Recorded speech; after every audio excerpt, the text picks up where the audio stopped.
Graça e paz, tudo bem com você? Vamos para a nossa leitura do dia 31. Eu fiz a leitura, mas por problemas aqui técnicos mesmo, eu não consegui gravar o vídeo. Então, estou enviando o vídeo agora, mas é uma leitura referente ao dia 31, tá bom? Bênçãos proféticas de Jacó. Gênesis 49. Depois, Jacó chamou seus filhos e disse: Ajuntem-se e eu lhes farei saber o que vai acontecer com vocês nos dias que virão. E essa frase aqui, né, esse final de frase, nos dias que virão, ele carrega um peso profético. Então, Jacó não fala somente um conselho de pai, ele também profetiza sobre o futuro de seus filhos. Reúnam-se e ouçam, filhos de Jacó. Ouçam o que diz Israel, o pai de vocês. Ruben, você é meu primogênito, minha força e as primícias do meu vigor. O mais excelente em dignidade e o mais excelente em poder. Impetuoso como a água, você não será mais excelente, porque subiu ao leito do seu pai e o profanou. Você profanou a minha cama. E aí nós vamos ver, né, um desabafo de Jacó seguindo aquilo que Ruben fez de errado lá atrás, né? Nós vamos ver agora, porém, lá em Gênesis 35, 22... Deixa eu achar aqui com vocês rapidinho. Em Gênesis 35, no 22, aqui. E aconteceu que, habitando Israel naquela terra, Ruben foi e se deitou com Bila, concubina de seu pai, e Israel ficou sabendo disso. E aí, nós vamos ver agora a reação de Jacó. Ele não faz nada aqui, ele fica em silêncio. Ó, aqui nós estamos no capítulo 35. E hoje nós estamos lendo o 49. Apenas no 49 que ele vai falar sobre isso. A gente não sabe quanto tempo passou, né?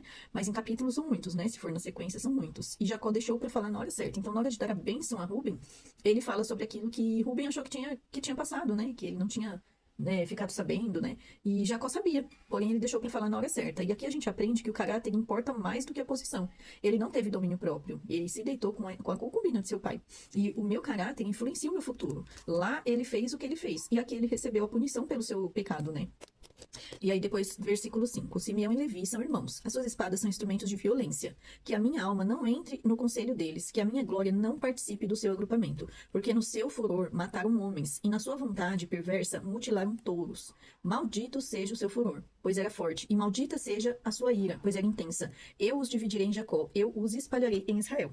E aqui nós vamos ver, né, que Simeão e Levi foram os responsáveis pela violência que aconteceu em Siquém, né? Que quando a sua irmã foi violentada, e eles mataram todos aqueles homens, né? Nós também vemos aqui a bondade do Senhor, porque ainda que Levi, né, tenha participado desse fato tão cruel, futuramente é uma das tribos que vai ser escolhida como a tribo dos levitas, né, que vão ser os responsáveis pelo tabernáculo, né? E nós vamos ver que eles têm, assim, Deus tem piedade deles, né? Deus age com misericórdia.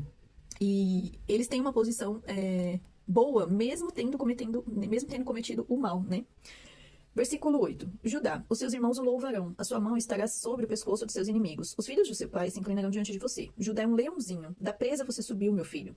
Ele se agacha e se deita como um leão, e como leoa. Quem o despertará? O cetro não se afastará de Judá. E isso aqui fala sobre governo. Nem o bastão sairá de entre os seus pés, até que venha Siló. E a ele obedecerão os povos. Aqui o cetro não se afastará de Judá, nós vamos ver futuramente na descendência de Davi, né? Quando Deus promete que não deixará sem o trono, né? A descendência de Davi. E Davi é da descendência de Judá, né?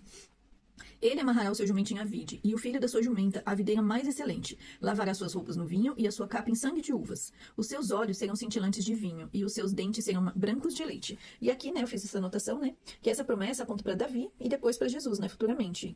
Que nós vamos ver aí, né, que aqui fala sobre leão, né, e sobre Judá. Então, em Apocalipse 5, vai falar sobre o leão da tribo de Judá, né.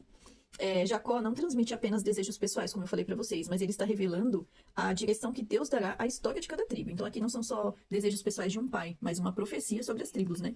13. Zebulon habitará na praia dos mares e servirá de porto para os navios, e a sua fronteira se estenderá até Sidom. E isso aqui fala sobre influência comercial, né? Habitará na praia dos mares e servirá de porto. 14. Issacar é jumento de ossos fortes, deitado entre os rebanhos de ovelhas, viu que o repouso era bom e que a terra era deliciosa, baixou os ombros à carga e sujeitou-se ao trabalho escravo. Esse versículo aqui é intrigante, né? Porque ele é forte, mas ao mesmo tempo ele se acomodou e virou escravo. Olha só. Jumento de ossos fortes, deitado entre os rebanhos de ovelhas, viu que o repouso era bom e a terra deliciosa e sujeitou-se ao trabalho escravo. Ele se acomoda em troca de paz e estabilidade. E aí nós vamos ver que acaba sendo um trabalho escravo, por conta do comodismo.